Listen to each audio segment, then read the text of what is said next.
If you are experiencing foundation issues, get a free estimate from Ox Foundations. Cabot Barden, singer and songwriter, and of course writes a lot of books too. And Cabot, good morning to you. Good morning. Hope you weathered the storm okay. Pretty good. We did all right. Some didn't though. Yeah, that's true. And it kind of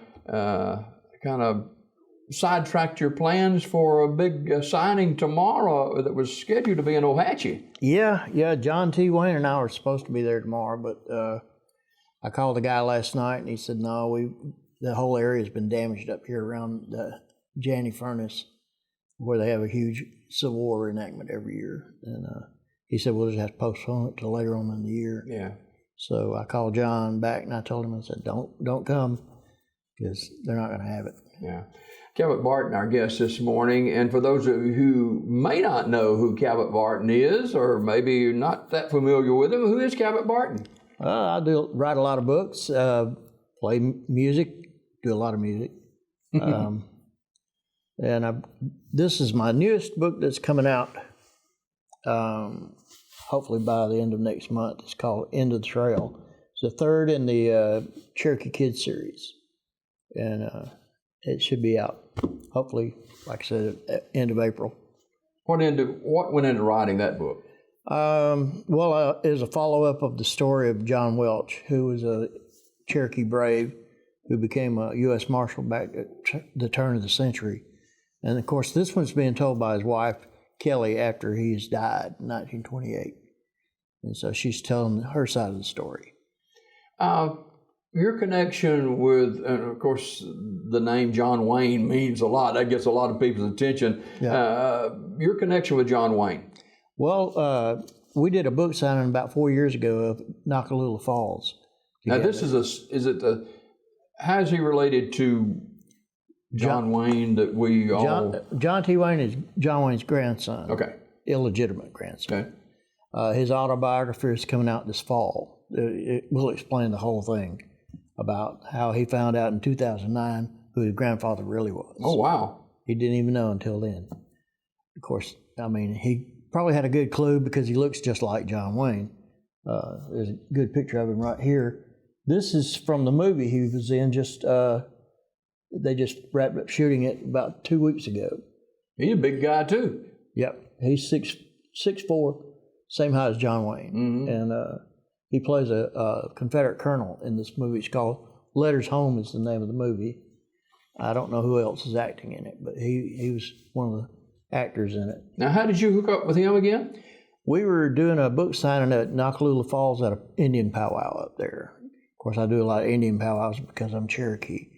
But we were doing one there, and he and I got to talking, and he said, well, I'm doing other powwows. Let's just do them together. I said, okay. So we started doing a lot of book signings together, and we've done a lot of stuff together in the last 4 years. 2 years ago, we shot a little mini movie down here at Calera called The Great Crane Heist, and I think it got his feet wet, and he's wanting to act now, so he got into showbiz finally. How has the pandemic of a year now affected what you do and the book signing and that kind of thing? It had to put a little crimp in your style. Oh, it has, big time. Last year, I think John and I did maybe 2 book signings all year. We did one down near Ocala at Six Gun Country down there one weekend. Unfortunately, that weekend is the weekend the hurricane came through down there, so we had to cut it short one day. But we had a good day that Saturday. Yeah, last year was terrible. This year is looking a lot better, though. Yeah. We've got I've got 4 or 5 Indian powwows lined up already that have already asked me to come do book signings for. How did you get started in all of this?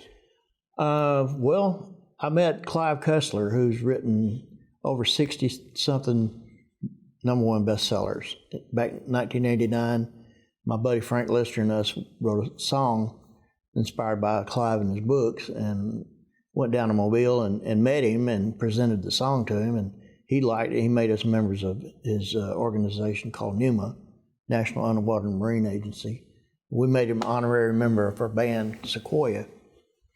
And so Clive and I struck up a friendship, and I asked him at that time, I said, if I ever wrote a book, what would I write about? He said, write what you know, or if you don't know it, find out. So that kind of inspired me at that time, but I didn't really think about seriously writing a book till I sat down in 2009, 2010, and actually fleshed it out, the first book. So since 2009, 2010, how many books have you written now? Well, this one here will be number 16. Wow. And that's 16 novels and one children's book. How do people get your books? Well, you can go through Amazon.com, eKindle, Books A Million, Barnes & Noble. You can order it through them. Or you can contact me, and I'll send you one through the mail. Yeah. What about music? I know you love music. Still writing and still picking. We do every Tuesday night we have a open mic down here at the Grist Mill in Childersburg, and we have all sorts of great songwriters come in there and great performers. We have a great, wonderful bluegrass band called Beyond Blessed. And who is that? That's Debbie. Are they local here? Yeah. Debbie Hall lives here in Sylacauga. Tommy Shepard is in Talladega, and Don Horton, I think he's from Childersburg. And there's two other guys in the band. Steve King, he plays banjo with them. He's from Sylacauga. And they do old gospel, which I love, and they do the bluegrass. Yeah. What's some of your old gospel you like? Oh, Beulah Land's my favorite. That is my most favorite song. Well, we lost a giant over in Clay County too. So I'm trying to think of his name. It just passed away. He was a legend over there. Yeah. And he did Beulah Land. I saw it on YouTube the other day. And man, that's Squire Parson wrote that song many years ago, but it's still a great song today. And how did you act? Did you teach yourself how to play and stuff, or what? Well, I was in high school band and played drums and learned how to read sheet music for drums. But with drum sheet music, it's just straight across like that. When you got regular music for piano or whatever, the notes go up and down like this. And I'm okay. So I just picked the piano up one day and started playing piano because my mom and dad played. My dad was a band director in Savannah, and so I just taught myself to play about everything else under the sun. The guy I'm trying to think of, Shotgun Gideons, over in Clay County. Yeah. I'm sure you crossed paths with him several times too down through the years, but he is a legend there. He passed away this week. Cabot Barden, our guest this morning here on Daybreak Live, and due to the tornadic activity and devastation up in Ohatchee, they're postponing their book signing tomorrow. So what's next for you? Well, let's see. I'll be at Second and Charles in Oxford, Alabama on April 17th doing a book signing there. Hopefully this one will be out by then so I can pitch that one out there. You play more than one instrument? Yeah, a bunch of them. Keyboards, guitar, bass, drums, banjo, mandolin. Wow. The only thing I haven't really tackled yet is fiddle. I've got a fiddle, but I haven't learned how to play. Have you got all these instruments that you play? Oh, yeah. Wow. I owned a music store in Talladega. So, I remember that years ago. Yeah, so, when you own a music store, you get things at a discount. Yeah. Get it wholesale, so I pretty much got about any kind of instrument I want. Your wife's very involved with your business as well. Yeah, she and I ran that music store for about 3 years, and then the internet killed us, and so we just shut it down. She's still working. I'm retired, but she's still working. How's music changed, Cabot? I don't think it's for the better. Radio, for one thing, has changed so much. You cannot. Years ago, well, like when Frank Lister and us wrote that song, "Heroes of Yesteryear," we took it to Montgomery to Wild 102. And Larry Stevens just put it on the air right then and there. It went to number 20 on the charts that year. You can't do that now. Everything's pre-programmed with radio now, so you can't just walk in there and say, "Hey, I got a song." Out of luck. the favorite writings that you've done? Some 16, 17 books writings now. Which are some of your favorites? Well, my number one bestseller, New York Times bestseller, was I Will War No More, which is about the Battle of Talladega. Talk about that. It's the story of Salakta Chinnaby, who is the guy that saved Fort Leslie in Talladega during the Creek Indian Wars. And it tells his life story from that day that he saved the fort up through the Creek Indian Wars and up through 1825 and up till his death in 1835. He was Talladega County's first fatal RUI. He was riding a horse drunk, riding under intoxication, leaning off his horse. The county seat. This is a true story? Yeah. The county seat was Martinsville back then. Yeah. And he was at a tavern in Martinsville, he and his buddy Jim Fife, and they were racing back to his house up near Cheehaw, which he owned about 200,000 acres of land up there. And leaning off his horse drunk, hit a tree with his head and killed him. And they buried him right up there when you're going to Cheehaw Mountain up there, you'll go right by his grave. It's about 5 feet off the road on the left. Oh, darn. And when was that? When he died? Yeah. 1835. A few years ago. Yeah. Yeah, they buried him under his house. The old story goes that they buried his horse there too. They killed his horse because they blame the horse, but I think that's just Horse always gets the blame. Yeah. You know. But I think that was a legend. I don't think it's true. Yeah. But talk about some facts of the Native American history here in our local area. We've got a lot of Creek Indian people in this area that you don't really think about there being that many left here, but there are quite a few. There's a lot of Cherokee. Of course, I'm evidence of that. My family, my grandmother was full-blooded Cherokee, and I belong to the tribe up in Gunnersville, up there. The Aniunwa, if I can ever say that word right, Aniunwa is one of those Cherokee words, and that's the name of the tribe up there. And in fact, we're going to have a powwow, I think in May up there. What's some of the difficulties that you know that the Native Americans faced years gone by? Well, obviously the Trail of Tears was the big one. Andrew Jackson signed the orders for all the Indians to be evacuated out of the southeast and sent to Oklahoma. Many of them, thousands of them died on the way. There was a gathering point up here at Harpersville from where they took all the creeks and went through Harpersville to go to Muscle Shoals. And once they got to Muscle Shoals, they put them on ships and took them across the river there and took them on to Arkansas.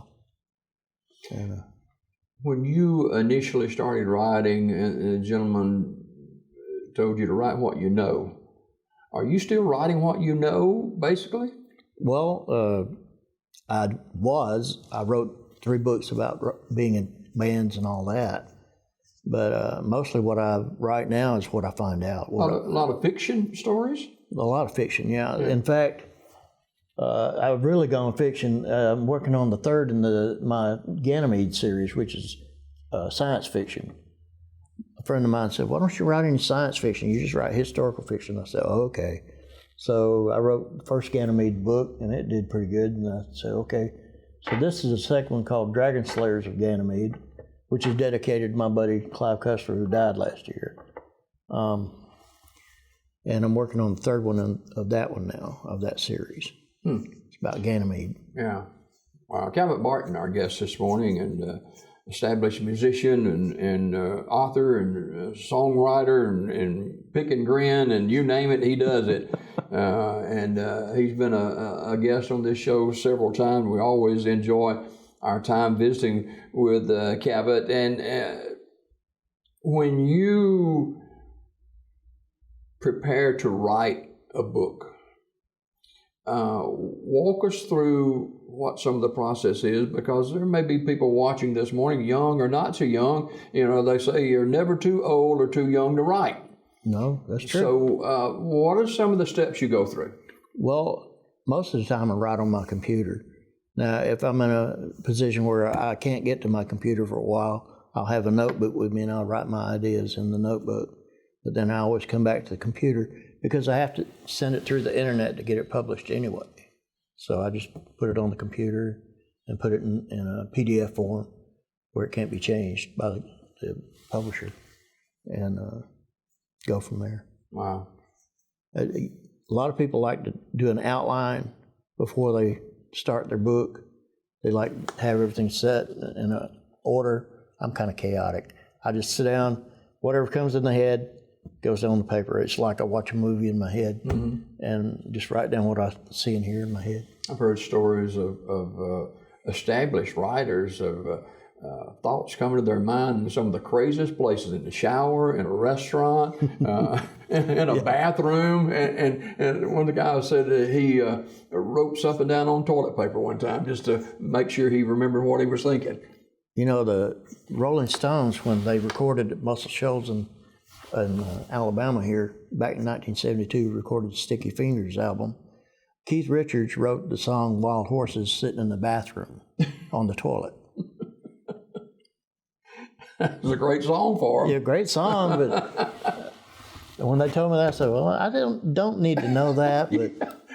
Overshare a little bit? Yeah. Who's some of your favorite artists?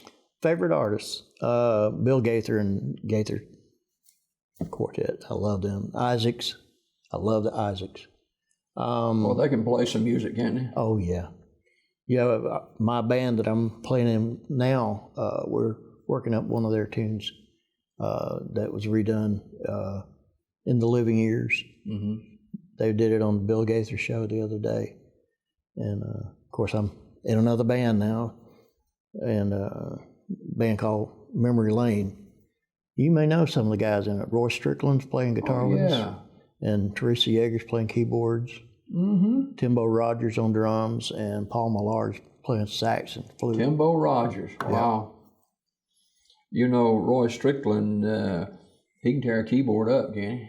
He can play that steel. Yeah. Yeah. He and I go way back. We were in the Travelers together back in the early 80s when we opened for Mickey Gilley and Emmylou Harris. Oh, he's recorded some stuff too. Oh, yeah. Yeah, he's got some really nice gospel stuff. Yeah, yeah. So, how can people book Cabot Barden to come to wherever they are and maybe do a book signing or some teaching or whatever? Well, you can reach me on Facebook. I have a Facebook page, or you can call me, 205-602-5982. That's my number. You can reach me that way. Or you can contact me by my email address, cbard@hotmail.com. All right. Now, before we go, two things. First of all, for a novice writer who's watching this morning and they may be taking notes, what do they do next? What do you do next? You sit down, you write, and never think that it's too short or too long. Whatever you're writing, just do it. Don't sit there and worry yourself to death about is it short enough, is it too long? You know, just write it, because it's your creation. Now, when you get through, you would need somebody to edit it to make sure that your English is proper, that nobody will come in there and go, oh man, it didn't, that makes sense. Just have somebody edit it, and find you a good publisher. That's key too, isn't it? Yep. That's the hardest part, is getting a publisher. Of course, I own my own publishing company, so I don't have to worry about that. I have it already set up. But to get with a major publisher, that's the hardest hurdle to get, because all the major publishers you have to go through an agent to get it to a major publisher. They don't come to the author. So a lot of things have changed, and yeah. So if you're getting an offer from a publisher on internet or whatever, don't do it, because usually they are charging you for it, and they're supposed to pay you. You're not supposed to pay them. Yeah. Finally, this morning, writing or music, which do you like the best? That's a tough one. I'd have to say, in the long run, I'd have to say my writing. I love the music, but this is my bread and butter now. So, All right. Speaking of bread and butter, when's it coming out? hopefully by the end of next month, End of the Trail is the name of the book. It's in the third in the Cherokee Kids series. Where can they get it? Amazon, eKindle, Books A Million, and Barnes & Noble. Right. And me. Cabot Barden, our guest this morning on Daybreak. Always a pleasure, and thanks for dropping by. Thank you for having me. More Daybreak right after this.